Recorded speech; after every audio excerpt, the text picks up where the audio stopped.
हमारा अकीदा है और सीना ठोक कर अकीदा है कि हम मौला अली को अंबिया से अफजल मानते हैं। हमारे नबी के बाद अगर कायनात में कोई साहिब फजीलत है तो अली। हमारे पास दलाइल है, दलील सुनो। अब से 3 साल पहले माह मुबारक रमजान में एक टीवी चैनल पर यह बहस आ गई, हमारे एक आलिम दीन ने यह गुफ्तगू की तो फौरन शोर मचा और आपकी रावलपिंडी में एक FIR भी कट गई तौहीन अंबिया की। और FIR इस बुनियाद पे कटी, फिर तालिब रिजवी से कहूंगा कि ये जरा तहकीक तो कीजिए, एक ही थाना रावलपिंडी का FIR है, क्यों काटता है जी? तवज्जो है? आप क्यों परेशान हो रहे हैं? मेरा तो सवाल है। FIR कट गई कि जी जो ये कहेगा कि अली मौला अंबिया से अफजल हैं वो तौहीन अंबिया कर रहा है और उसमें तौहीन अंबिया की सजा लगेगी और FIR कटेगी। पहले तो मैं आपसे गुजारिश करूं, आपसे कहकर किसी और से कह रहा हूं कि ये FIRों की बैलेंस पॉलिसी अच्छी नहीं है। ये पाकिस्तान के हालात को मजीद बदतर और मजीद मुकद्दर करने की तरफ एक नामुनासिब और गैर मोतदिल अमल है। कंट्रोल करें। हमारा भी हाल आपको पता है, हम अगर बिकते हैं तो सिर्फ आजादारी के लिए बिकते हैं। हम सब कुछ कुर्बान कर देते हैं, सब कुछ दे देते हैं, हमारा सब ले लो, हम सिर्फ आजादारी के लिए। इस मुल्क में हमारा सिर्फ एक मुतालबा है, हमें रोने दो।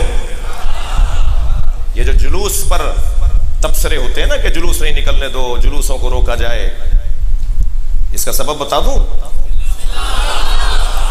मेरे हमारे मिजाज में नहीं है बहुत ज़्यादा। अब भी मैं कल भी एक जगह गया था तो मैं अपने वो दोस्त भी जिन्होंने बुलाया था वो जानते हैं कि 10 दफ़ा बुलाने पे 1 दफ़ा टाइम निकाल पाता हूँ। बहुत छोटा सा ज़ाकिर हूँ और अपने खिताबत पर भी कोई मुझे भरोसा और एतमाद नहीं है, यानी मैं एतमाद नहीं है, मैं खतीब भी बहुत अच्छा नहीं हूँ, लेकिन टाइम नहीं है तो बहुत शौक़ नहीं है कहीं आने जाने का। मगर एक दफ़ा ऐसे ही हम एक निशिस्त में थे तो बहस होने लगी कि ये जुलूस फलां रोड से गुजर कर फलां गली में जाएगा और फिर कुछ देर के बाद कोई 15-20 मिनट के बाद दोबारा रोड पर आ जाएगा। तो उस गली में रहने वालों में एक मुफ्ती साहब थे, वो कहने लगे हमारी गली में जुलूस नहीं आएगा। तो जो डिप्टी कमिश्नर साहब वहाँ बैठे थे उन्होंने कहा मौलाना 20 मिनट की बात है, जाएंगे और फिर दोबारा। वो पुराना रूट है जी, 70 साल से 80 साल से करते आ रहे हैं, पाकिस्तान बनने से पहले के जुलूस हैं इस मुल्क में। जब ये राजा बाजार का मसला हुआ था ना, उस वक्त भी ये ज़बानें चली थी जैसे अब चलने लगी हैं। तो उस वक्त में भी हमारे बुजुर्गों ने एक बड़ा हसीन जुमला कहा था और वो जुमला ये कहा था कि ये बाजार नहीं था मगर जुलूस था।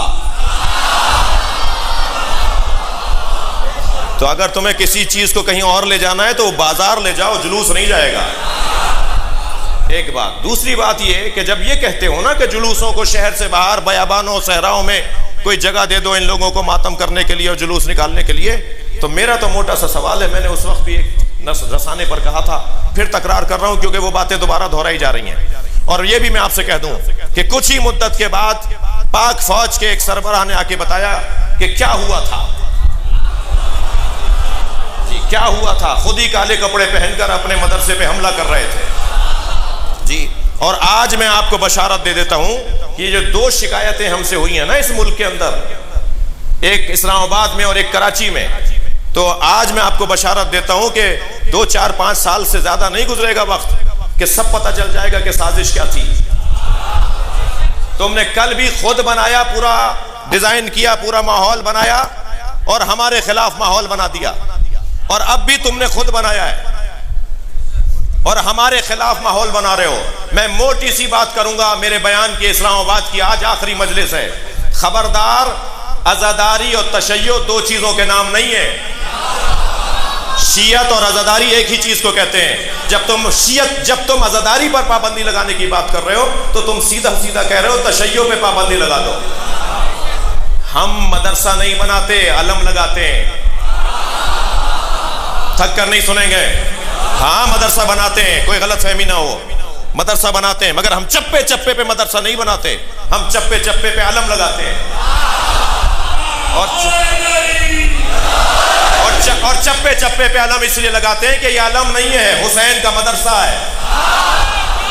वो जो सारे दिन टिंडे और टमाटर और ककड़ी बेचता है, वो जो सारे दिन मेहनत करता है और ठेला लगाता है और सुबह से शाम मेहनत करने के बाद रात को थका मांदा घर पहुंचता है, वो कपड़े तब्दील करके मजलिस में जाता है, उसका दीन ही है, वो कुरान ही यहां के समझता है, वो दीन यहां के समझता है। हमने उस वक्त भी कहा था कि अगर तुमने सहराओं में और बयाबानों में जुलूसों को मुंतकिल कर दिया, ये कह करके शहरों से बाहर ले जाओ, तो मेरा उनसे सवाल यह है कि ये कौन जमानत देगा कि फिर 10 साल बाद जिस रूट पर हम निकल रहे थे वहां शहर नहीं बसेगा। लब्बैक या हुसैन।